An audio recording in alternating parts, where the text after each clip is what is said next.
Avuxeni nakambe vayingiseri mi amukele ka channel ya Matimba Emmanuel Maluleke YouTube channel. Hi kombela mi subscribe ku channel leyi ni kota ku kula ku fana na ti channel letin'wana. Hi la ku vulavula hi leswi. Xana i ncini ku vekela xitina or ku zima xitsandani van'wani va ku i ku koka rihlampfu. Ku zima xitina or ku zima xitsandani or ku vekela xitina ku koka rihlampfu hi loko n'wana wa kwala mutini a huma xitandi a kume xitandi a huma a ya ta lavela xitandi xa yena. Hi swona swi vitaniwaka yini ku zima xitina or ku zima xitsandani. Loko se i huma xitandi i famba i ya xitandi xa wena u kuma ku vatswari hinkwavo va hanya papa na mhani va kona kumbe mhani va kona or papa va kona ni van'wani mi kuma ku hi sele na mutswari wun'we van'wana ha ri na vona vatswari va ri vambirhi. Va fanele va famba na wena loko xitandi xi se basisiwa kumbe xi tlhumini kumbe hi le nhoveni kumbe hi le ti-newsstands va fanele va famba na wena.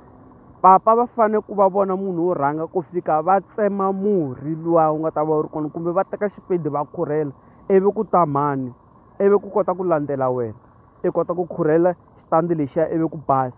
Hi kona va zimile xitsandani or va kokile rihlampfu or va vekile xitina.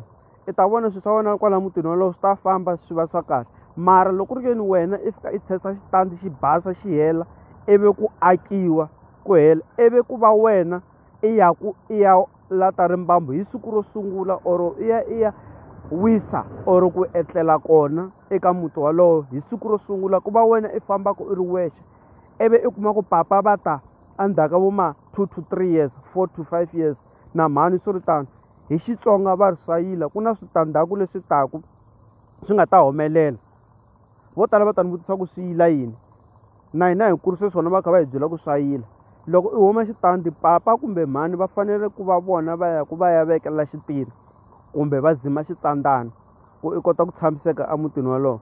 Wun'wani i ta ni vutisa xivutiso a ku xana loko u ri ke ni xave yindlu sweswi swi cincaku swi fambaka na minkarhi ni xave yindlu a Joni kumbe ni xave yindlu ka Malamulele ni xave yindlu ya Tzaneen Giyani Makhado or Waterval or Nkonko. Loko i xavini yindlu yaleyo wa ya yi vona i fika yi vona okay yindlu na yi tsakela. Siku leri i rhurhaku i tekaku timpahla ta wena i ku papa na mhani se na famba ni ya mutini wa mina va fanele va ku heleketa. Loko va ku heleketa loko va fika le va fika na vona va fika va lata rimbambu va wisa kona for vusiku byin'we or masiku yo karhi.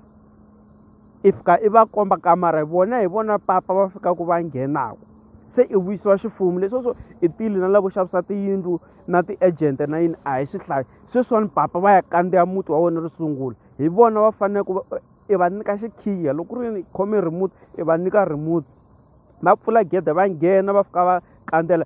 Swi kona swilo swo karhi leswi rixaka ro karhi ro miti yo karhi swi tirhisaka va fika va vulavulela va endla swona. Se hi fanele hi meka sure ku hi landzelela xintu hi nga xi cukumeti ku ri hi ta kota ku kula ku fana na tinxaka tin'wana.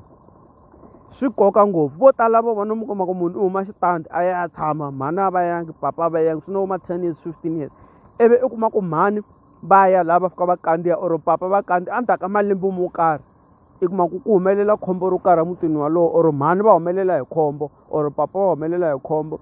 Van'wani va ta ku byela ku va ta vabya van'wani va ta lova swi hambanahambani mixakaxaka ya kona leyi.